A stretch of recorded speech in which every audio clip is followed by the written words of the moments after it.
Raksasa teknologi asal Korea Selatan LG Electronics sukses mencatatkan rekor laba operasional sementara tertinggi sepanjang sejarah perusahaan pada kuartal kedua tahun 2026. Lonjakan laba hingga 146% ini ditopang oleh meroketnya penjualan perangkat elektronik rumah tangga serta mesin pendingin ruangan di pasar luar negeri di tengah gelombang panas global.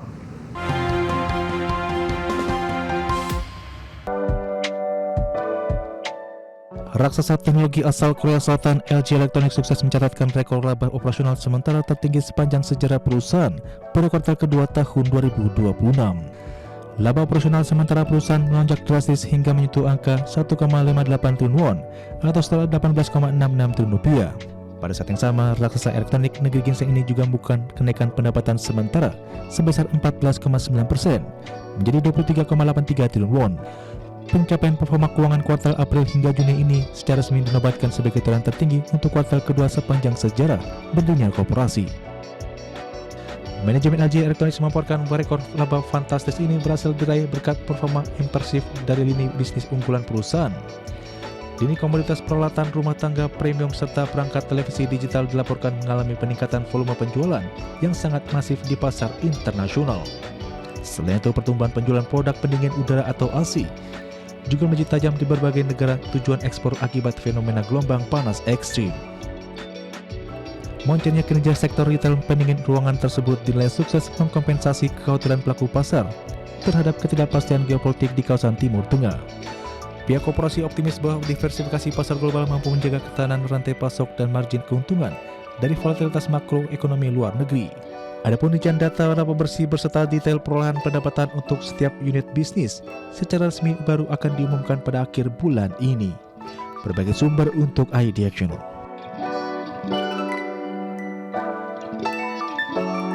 Amerika Serikat meluncurkan gelombang serangan terbaru terhadap sejumlah aset militer strategis di Iran. Serangan terbaru tersebut semakin mengancam keberlangsungan gencatan senjata yang telah disepakati.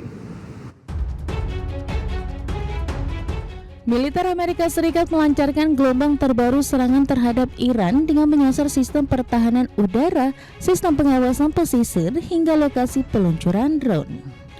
Langkah tersebut diambil sebagai respon atas serangan terhadap 3 kapal komersial yang melintasi Selat Hormuz. Seorang pejabat Amerika Serikat yang enggan disebutkan namanya mengatakan kepada Reuters pada Selasa kemarin sasaran serangan meliputi sejumlah aset militer strategis Iran yang berkaitan dengan pertahanan dan pengamanan wilayah pesisir. Sebelumnya, Komando Pusat Militer Amerika Serikat mengumumkan telah memulai operasi militer tersebut, namun belum mengungkapkan rincian target yang diserang. Serangan terbaru tersebut semakin mengancam keberlangsungan gencatan senjata yang disepakati Amerika Serikat dan Iran pada bulan lalu untuk menghentikan konflik yang berlangsung sejak Februari lalu.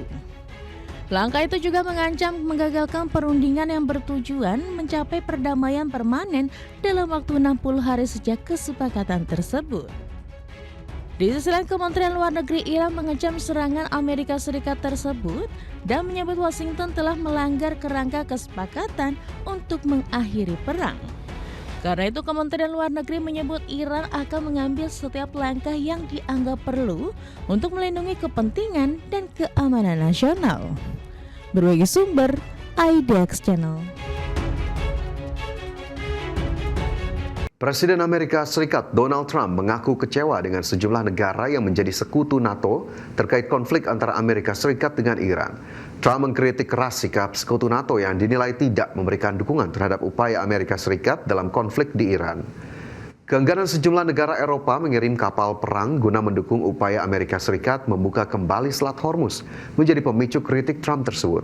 Trump menuduh negara-negara Eropa memperoleh manfaat dari jaminan keamanan Amerika Serikat tetapi menolak memberikan bantuan dalam perang di Iran. Trump bahkan mengatakan bisa saja ia tidak menghadiri KTT NATO jika tidak diselenggarakan di Turki yang menurutnya dipimpin oleh Recep Tayyip Erdogan yang merupakan sahabat dekatnya. Pernyataan Trump tersebut menambah sorotan terhadap perbedaan sikap di antara anggota NATO mengenai respons terhadap konflik di Timur Tengah. Well, we're going to see. I was very disappointed with NATO. And frankly, if it weren't held in Turkey, where my friend happens to be a very strong leader, a very strong person, it's possible that I wouldn't have attended. I felt I had to attend because of the fact that, I know he's gone all out. It was a big thing to have NATO come to Turkey or any place else. It's a big thing. But we weren't treated well because we did something. Ya, Amerika Serikat mencatat kenaikan defisit neraca perdagangan sebesar 42,2% secara bulanan di Mei 2026. Kenaikan tersebut mendorong tingginya impor kebutuhan investasi di sektor kecerdasan buatan. Defisit perdagangan Amerika Serikat melonjak tajam pada Mei 2026 sering meningkatnya impor barang modal ke rekor tertinggi. Lonjakan tersebut didorong oleh derasnya investasi pada teknologi kecerdasan buatan.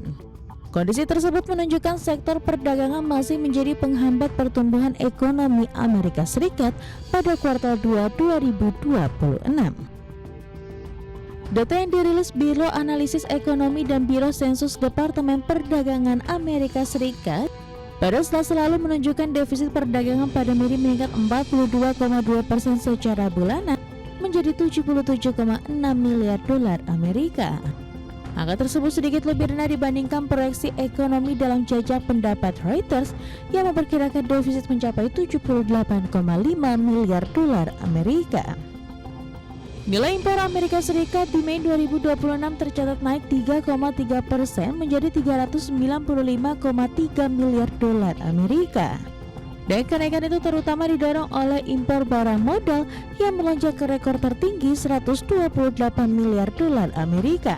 Di sisi lain nilai impor ekspor turun 3,2% menjadi 317,7 miliar dolar Amerika di Mei 2026. Meski demikian, ekspor minyak bumi Amerika Serikat mencapai rekor tertinggi di tengah konflik yang masih berlangsung di Timur Tengah.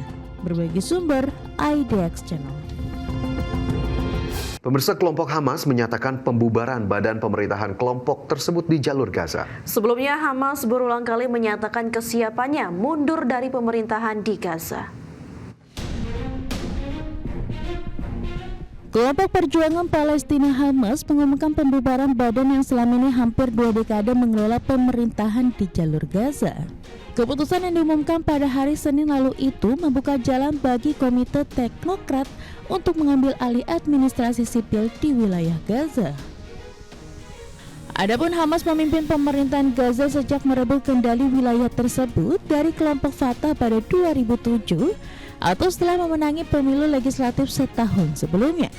Dan sejak gencatan senjata antara Hamas dan Israel mulai berlaku pada Oktober 2025, Hamas berulang kali menyatakan kesiapannya mundur dari pemerintahan di Gaza. Kepala kantor media pemerintah Hamas Ismail Al-Tawabta mengatakan Ketua Komite Darurat Pemerintah Muhammad Al-Farah telah resmi mengajukan pengunduran diri. Sementara juru bicara Hamas Hazem Qasem mengatakan keputusan itu merupakan langkah baru agar Hamas tidak lagi bertanggung jawab atas pemerintahan jalur Gaza. Seorang sumber diplomatik yang mengikuti sebagian perundingan mengatakan pengumuman Hamas pada Senin lalu menunjukkan bahwa kelompok itu berupaya mendorong proses politik sekaligus mengalihkan perhatian pada apa yang mereka anggap sebagai kegagalan Israel memenuhi komitmennya dalam kesepakatan gencatan senjata. Berbagai sumber, IDX Channel.